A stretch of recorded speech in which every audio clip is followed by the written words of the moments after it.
Now it's time to discover what the wealthy know, what the rich teach their children that the poor and middle class don't. Let's first begin by discussing the wealth principle of being rich. You see, the definition of rich is when your passive income is greater than your living expenses. And passive income can be described as the income that you receive from not working your job, like residual income. See, when the income that you receive from not working your job is more than it costs you to live, you really are rich. So let's examine the structure of every job. You see, every job is structured this way. At the top, you always have an owner or a CEO who makes more money than the president, who always makes more money than the vice president, who always makes more money than the middle managers and supervisors. And in that big area there, the people that do all the work, those are the employees or the staff. And oftentimes they feel like slaves. Really, folks, they're slaves to a clock. See, there's a certain time they come in, a certain time they get off, a certain time they go to lunch, a certain time they better be back. And they're going to do this for 20 to 40 years. Then that special day comes and they get to retire with half the income they were earning in the first place. Well, think about this. This is the structure that most people are living their lives with. Well, folks, think about this. When you start a job, typically you start at the bottom, working your way up. You're coming in early, staying late, shooting for that big promotion, working your way all the way up to the middle. See, rarely have I heard the story of the employee that started at the bottom and worked their way all the way up to being the CEO. Well, let me ask you, given the choice between the bottom,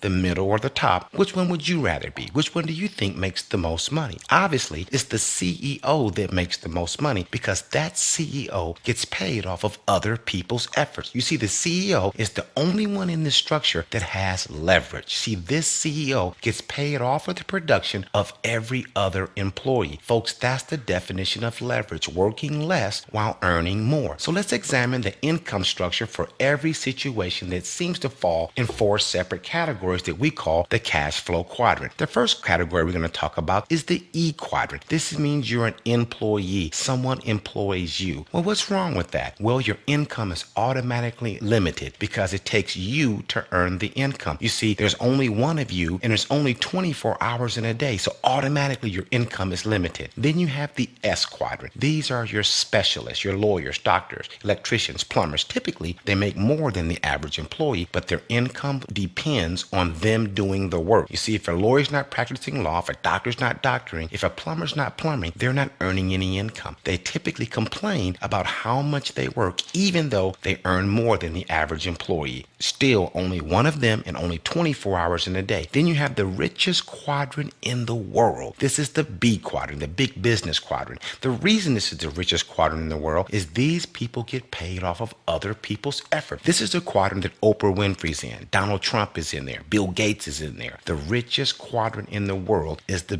B quadrant, the big business quadrant. Then you have the I quadrant. I stands for investor. Well, what works for investors? Money. Typically, if you don't have any money, you can't be a very good investor. All we want to show you folks is how you can go from the E quadrant to the B quadrant, perhaps the S quadrant to the B quadrant, which is the richest quadrant in the world, how you can do it all for the price of a cell phone. And then that quadrant leads to the I quadrant. Folks, what we want to do is look at a study of 100 people ranging from ages 20 to 65, 45 years in the working environment. Look at that. The top 5% stand alone. They're rich and financially independent because they own their own business. The bottom 95 had one thing in common. They had a job.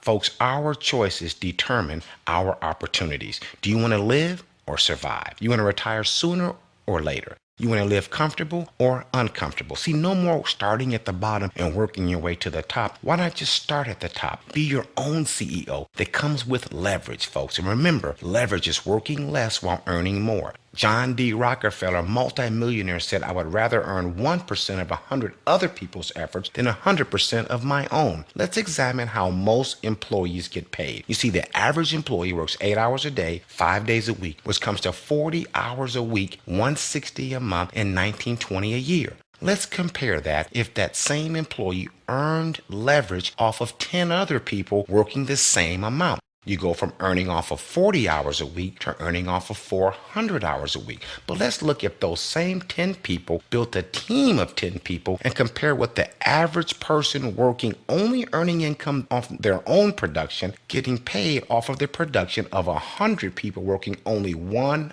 hour per day. Now you can clearly see how some people get paid more per month than others earn all year. Folks, it all has to do with leverage. Let's suppose your boss came to you and said, we have a new way of doing things around here. We want to raise the company's profitability, cut costs, and pay our employees more. We no longer want you to show up here at work. You can do all your work from home and we'll send your checks to your house. We're so positive that this will help the company that we would also like for you to find other people that want to work from home, and we'll pay you some of what we're paying them for finding them. Folks, this is going to give you true leverage. But let's take it a step further. Say there was no boss, that you were the boss. Folks, that's what we're talking about. Earning a serious income from word of mouth advertising. Network marketing has proven itself to be a viable and rewarding source of income, says all these millionaires and billionaires. So now that you have discovered what the wealthy know, now you understand that the harvest is plenty.